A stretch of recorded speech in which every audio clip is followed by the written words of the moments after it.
ஒரு ஆணும் பெண்ணும் அன்பு காட்டுற விதம் ரொம்ப வித்தியாசமானது.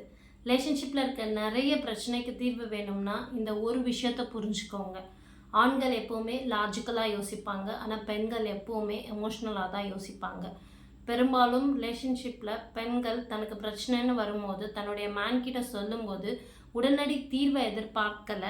அவங்க எப்படி உணர்றாங்க அப்படின்றத அவங்க சொல்ல நினைக்கிறாங்க. அப்படி சொல்லும்போது அவங்க அதுலேருந்து வெளில வர முடியும்னு நினைக்கிறாங்க. இதுவே ஆண்கள் உணர்வுகள் விஷயத்தில் ரொம்ப வித்தியாசமானவங்க. அவங்க உடனடி தீர்வு தான் தர பார்ப்பாங்க. ஏன்னா அவங்கள மூளை எப்போவுமே ஒரு பிரச்சனைக்கு தீர்வு கண்டுபிடிக்க மட்டும்தான் பார்க்கும். அது அவங்க way of showing love. So அடுத்த வாட்டி உங்கள் ஒய்ஃபோ இல்லை உங்கள் கேர்ள் ஃப்ரெண்டோ உங்கள் கிட்டேருந்து ஒரு பிரச்சனைன்னு சொல்கிறாங்க அப்படின்னா அவங்களுக்கு தீர்வு தராதிங்க, அவங்க பேசுகிறதை கேளுங்க. இதுவே உங்கள் மேனோ இல்லை உங்கள் பாய் ஃப்ரெண்டோ உங்கள் கிட்டே சொல்கிறாங்க அப்படின்னா நீங்கள் எப்படி உணர்றீங்கன்னு சொல்லாமல் அதுக்கான சொல்யூஷனை அவங்க கிட்டேயே கேட்டு தெரிஞ்சுக்கோங்க.